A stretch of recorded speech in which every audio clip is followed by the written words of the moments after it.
Master. Prayer is for myself and you. The Yoga Sutras of Patanjali, translated by James Haughton Woods. For the perfection has its existence in the substance of Ishvara's thinking substance, and sacred books, and that they give expression to this thinking substance, also have their existence in it. Ich is given the same meaning as ish, so capable, Lord. So Ishvara, preeminence is, I guess, a proper term, but there's the difference between the personal preeminence and God. So lowercase Lord and Savior for the sake of your Lord and Savior, right? Well, Savior isn't really technically part of the meaning, but you know what I mean. It's the same principle. In summing up, he says, from these sacred books, which give expression to the perfection of the substance of Ishvara's thinking substance. So self-mastered vision, self-mastered control, the master perception.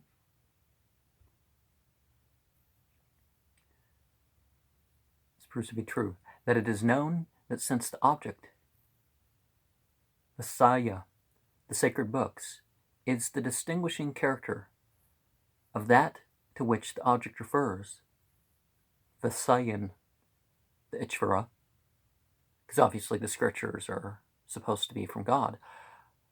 That is, he is at all times whatsoever liberated, and at all times whatsoever the Ishvara.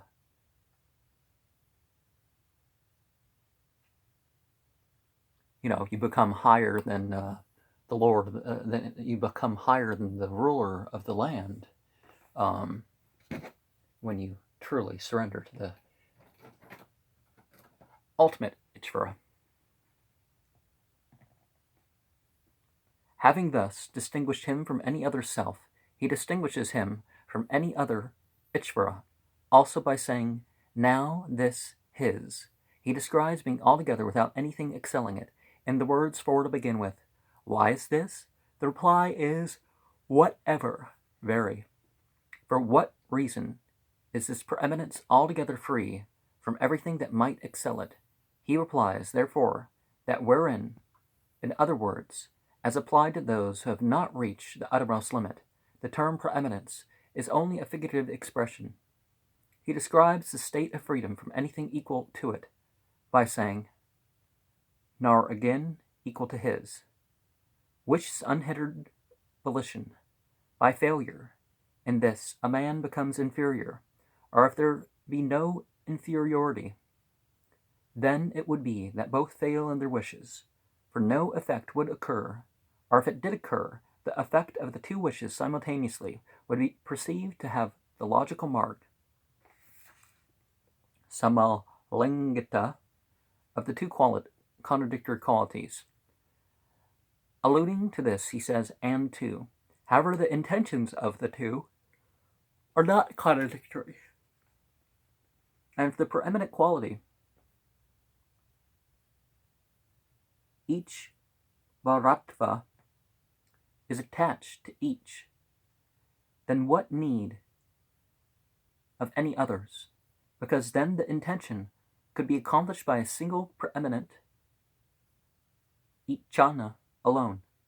On the other hand, if all work together, no one would be the Ishvara, but there would be a parliament. Further, it is not fitting that those who are fit for uninterrupted preeminence should rule by turns. And because this would be a more difficult supposition, since this is evident, all is cleared up. So ultimately, you yourself are one. To take it further here, furthermore, 25. In this Ishvara, the germ of the omniscient is at its utmost excellence. This is our process of knowing, grahana, the supersensuous, whether in the past or future or present, whether separately or collectively. This process, whether it be small or great, is the germ of the omniscient.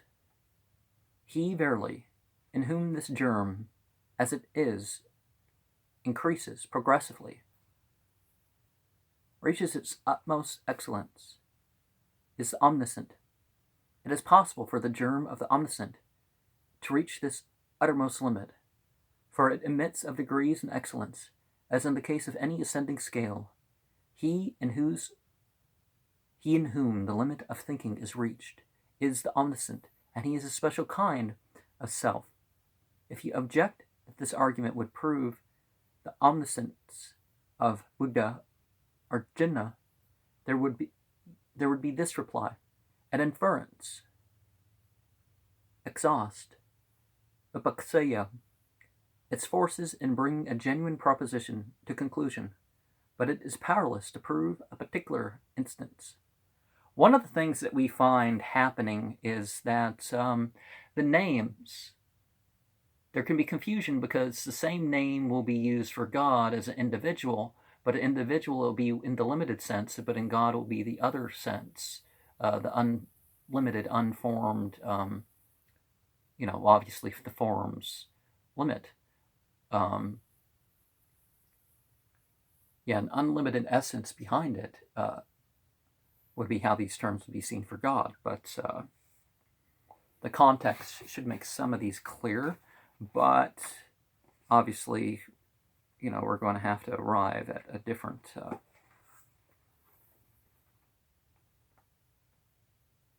revelation or something to clarify these things. Well, obviously, this is a scholarly work, so it's not like it's even an inspired scripture in that respect. Directly inspired, directly revealed, that kind of wasn't going on. And at first, exhaust. Okay. Therefore, the ascertainment of the omniscient one's special name is not a matter of inference, but it is rather to be sought out in the verbal communication, which excludes the supposed cases, since their tradition is false. Although he is above all feelings of self-gratification, yet to this Ishvara, the gratification of living beings is a sufficient motive. He may be conceived as resolving, by instruction in knowledge and in right living, at the dissolution of the mundane point, and at the great dissolution, I will lift up human beings who are whirled in the vortex of existence. And likewise, it has been said, the first knower, assuming created mind stuff through compassion, it exalted the supreme sage unto a Suri who desired to know, declared the doctrine. Asura. Asuri. Hey, that's part of the name of the beings that I was mentioning from last Friday. Yahasuri. Or Sure. That had an S at the end. A singular way to refer to the group, or is it a plural? It sounds like a plural, but Vama is a different language, so that's what I was speaking before. Anyways, after having mentioned the sacred books as a means of proving his power of action and of knowledge, he shows that the inference is a means of proving his power of knowledge. You increase in your knowing, your presence, and your power, but you don't become all-knowing, as far as you're capable, omniscient, omnipresent, omnipotent, but you're not actually those words. Perhaps reminding of those, but this is stated in the words furthermore. 25. In this, the germ of the omniscient is at its utmost excellence. He discusses the sutra in the words, this are, in proportion to the degree to which the tamas, which covers the sattva of the thinking substance has been removed. This, our process of knowing supersensuous things, past and future and present, which occurs separately as well as collectively, this process may be qualified as being either small or great. This is the germ, or cause of the omniscient. Someone knows a very little of the past or of other times, another much, another still more. Thus, with regard to objects to be known, there is a relative smallness or greatness of the knowing process. He verily in whom this germ, as it increases progressively, has come to a stop because of the excellence, he is said to be the omniscient. In this wise only the object of proof is described. Now he gives the means of proof in the words it is possible. In the words it is possible for the germ of the omniscient to reach this uttermost limit. There is a statement of the major term. The limit is the reaching of utmost excellence. In that state higher than which there is no excellence, accordingly it should not be argued that this is establishing what is already established. For the higher point than which there is no excellence is established only so far as it is a terminal point. For the middle term, hetu, as he gives it, is for it admits of degrees of excellence. Whatever admits of degrees of excellence, all that is capable of reaching the utmost excellence. Similarly, in the case of Kuvalia berry, and the Amalaka fruit and the Bilba fruit, there is a size that admits of degrees. I'm presuming we're progressing to larger. And in the soul, Atman, there is a magnitude which has reached its utmost excellence. Thus he shows that there is concomitance of terms. And when he says, as in the case of any ascending scale, it is not relevant to object that there is a discrepancy insofar as the properties of a substance, such as its magnitude, from an ascending scale, but do not reach utmost excellence. For in the case of the whole, the magnitude does of course not excel the magnitude of the parts. But whatever magnitudes there are, each functioning by itself, from the smallest atom up to the final whole, may be so arranged that one may assert a progressive increase in magnitudes, but because it is not finished as contrasted with the object to be thought, insofar as it has successively one or two or a similitude of objects, thinking may with reason be said to admit of degrees of excellence. Thus there is no discrepancy. He brings the discussion to a close in the words, he in whom the limit. It might be objected that there are many authors of sacred books, Tirthakara, Buddha and Arhata, and Kapila the sage, and many others. Why, by this line of inference, may there not be counted as omniscient? In reply, he says, a general proposition. Whence, then we can be informed of his particular qualities. The reply is the ones. The point is that the pseudo-sacred words composed by Buddha or by others are not a sacred word, agama, for they give instruction in the way of soullessness and of momentariness, both of which are contradicted by all sources of valid ideas. The reason for this is that they are deceitful. A sacred word has as its distinguishing characteristic the revealed word, trute, and the tradition, smrte. And the epics and Puranas, the sacred word, agama, is from that which the spiritual means for worldly happiness and bliss come to agam, or strike upon the thinking substance. From this word, from this sacred word, comes information as to the Ishvara's particular qualities, such as his name. Any particular name, for example, Chiba, or the Ishvara, which are firmly established in the revealed word, and in other books. Under the word such as ade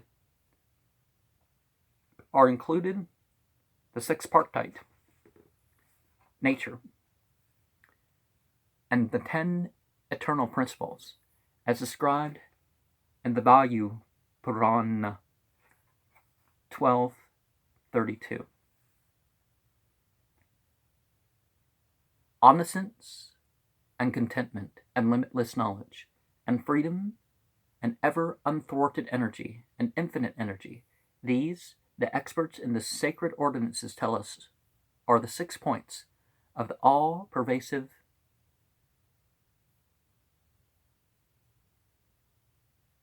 Maheshvara. Likewise, knowledge and passionlessness and preeminence and self-control and truth and patience and perseverance and creative energy and right knowledge of self and competency to rule the universe. These 10 eternal principles reside eternally in the Chamkara. It is objected, this may be so, but inasmuch as the Exalted One, who is eternally free, and who has attained to the utmost excellence of passionlessness, cannot cherish craving merely for his own self, and inasmuch as if he be compassionate, he should create to the end that every one should be intent upon happiness, for the reason that we cannot explain the production of a world of living beings in which pain predominates, inasmuch as if he have no motive, we cannot explain his act of creation as being that of a being of understanding. Therefore, even if he be endowed with the power of action, the world cannot be the result of his action. In reply to this, he says, although he is above all feelings of self-gratification, the gratification of beings in whom is the breath of life is, for him, a sufficient motive. Now, see, we do not have the, what's it called? There is no pain body. We can interpret our physical, emotional, mental, spiritual bodies in that way, but that's typically suffering, right? Or something that we have allowed to be done to ourselves.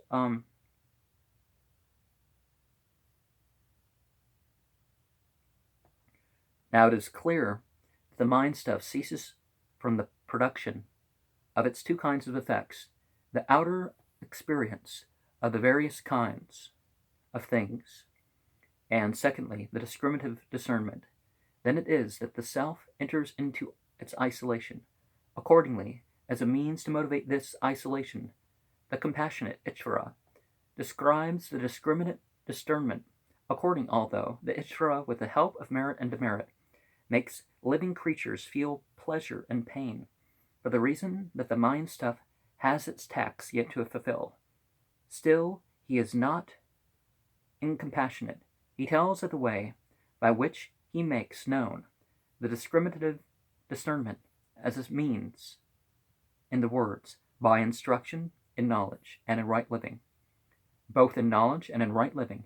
By instruction is both of these.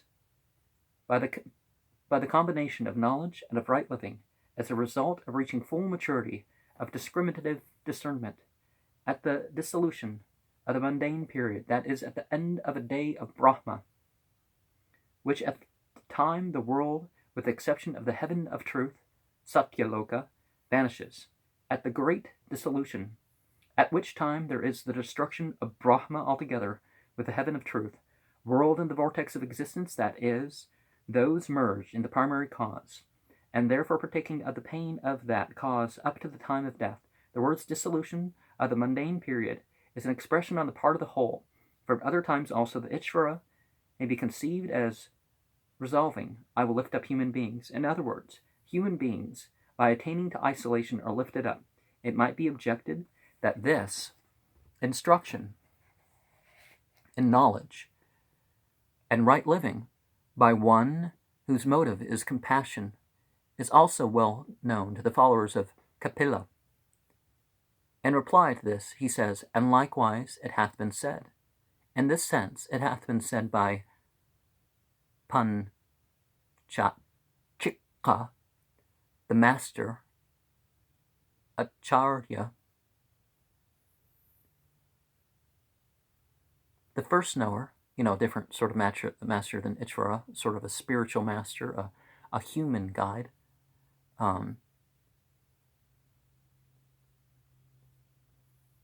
Well, the Ishvara and the human sense is obviously our higher selves or purified selves behind the whole thing. As the Quran says, the creating in the best of standings, and then people choose to, by their beliefs and practices, to become towards the lowest of the low. But the first knower is Kapila. The statement upon Chika,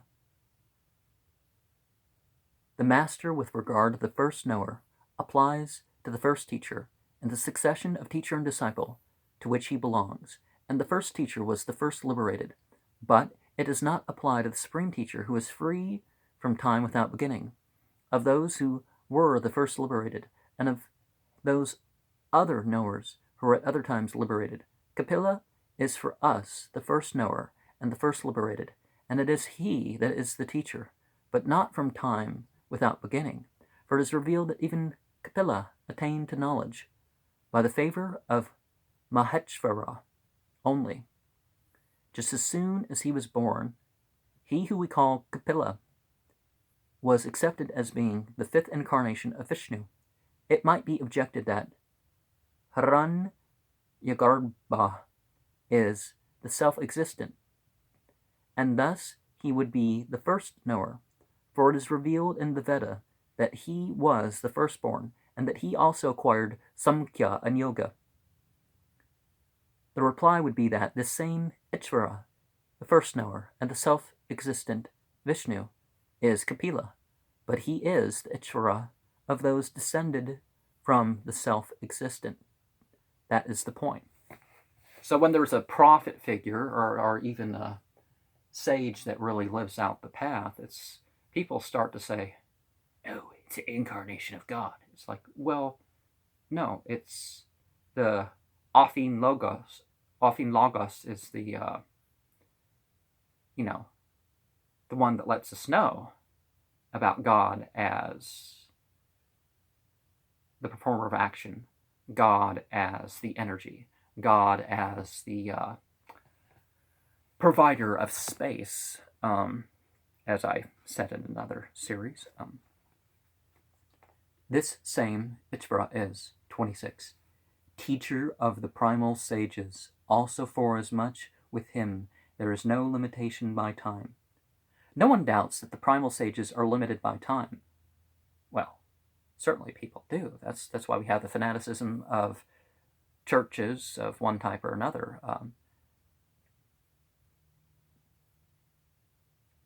He to whom time does not apply, insofar as it might be a limited object, is the teacher even of the primal sages, as he is perfected, siddha, in that mode of existence, gate, which is perfection at the commencement of the present creation. So he is to be recognized as being in this mode of perfection at the beginning of past creations also.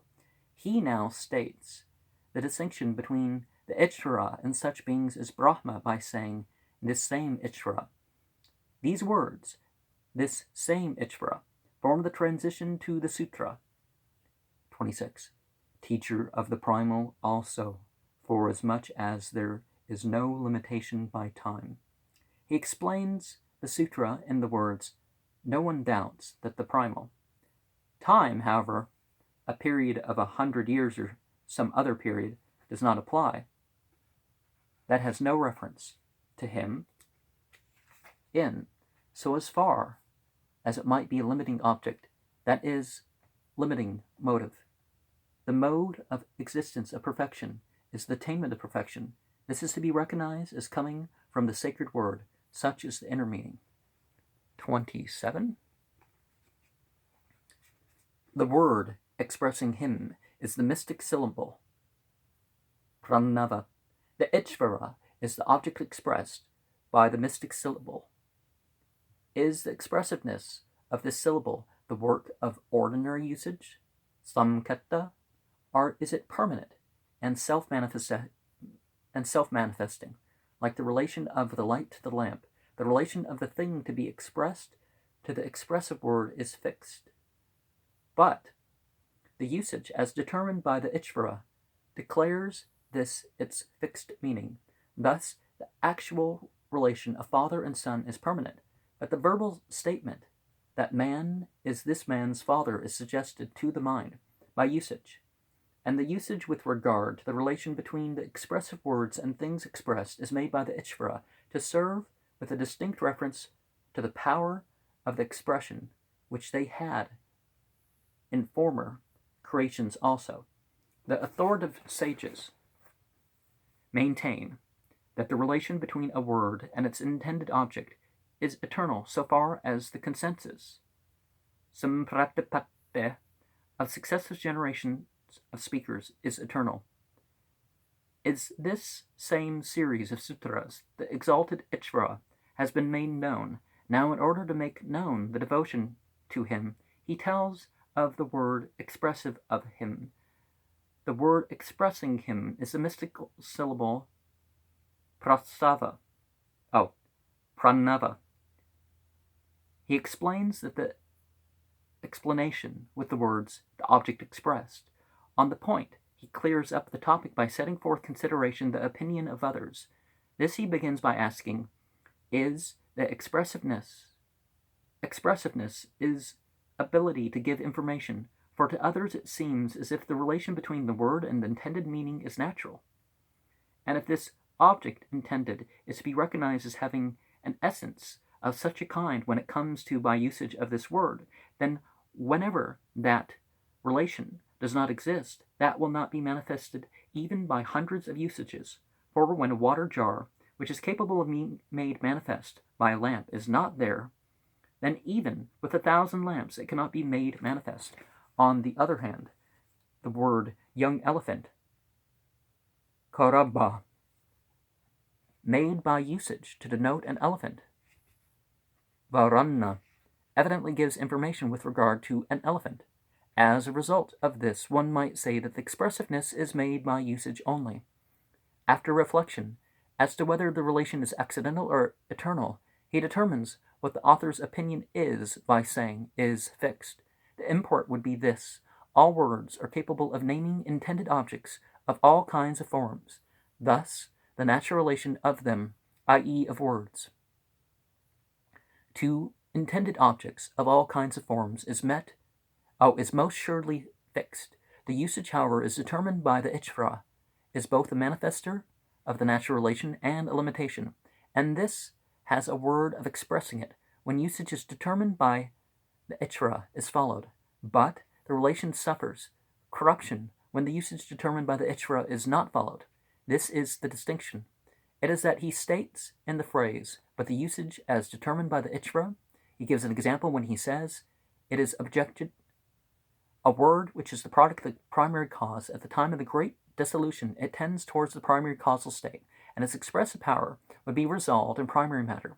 Thus it would be not possible for the usage to be determined by that the usage as determined by the great Ishvara, Maheshvara, should revive the expressive power of such a word, only as had been deprived of its expressive power after having been changed successively into the different evolved forms of primary matter, beginning with the great thinking substance. In reply to this, he says, in former creations, although the word, together with its expressive power, passes into the primary cause, the primary causal state of equipoise, when it appears, again, it does appear endowed with the expressive power of that word. Similarly, a plant, udbija, utterly reduces to an earthly condition after the rains have ceased to fall. becomes as it were before, when sprinkled vigorously with streams of water let fall from the clouds.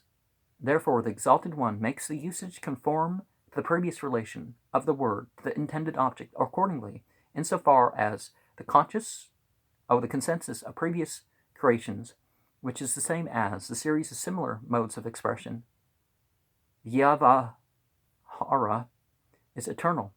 The authority sages Agamika maintain that this relation is not absolutely eternal, but their point is that it's impossible without the help of the sacred word to assert the usage was exactly of the same kind in other creations also.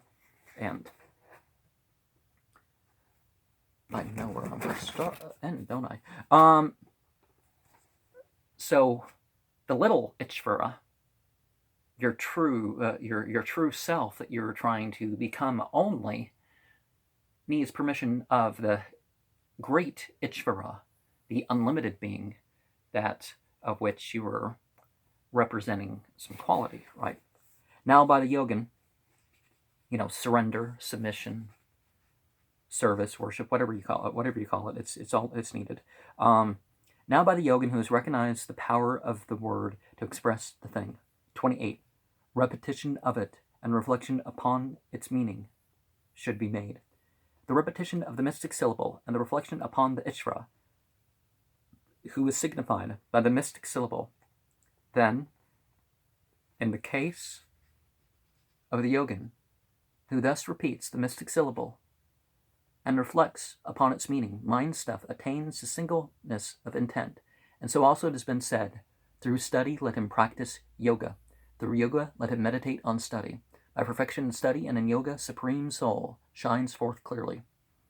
Having designated the mystic syllable, he tells of the contemplation. Repetition of it and reflection upon its meaning should be made. He explains the sutra by saying of the mystic syllable, reflection is an absorption in the mind again and again. What follows from this? He replies by saying the mystic syllable. He attains to the singleness of intent, and his mind stuff comes to rest in the one exalted. In illustration of this, he introduces a stanza from the Vyasa. Va I a Saki Gatha, by saying and so. The Ishvara then gratifies him by conferring upon him concentration and the fruit of concentration. Namaste. I am mentioning you.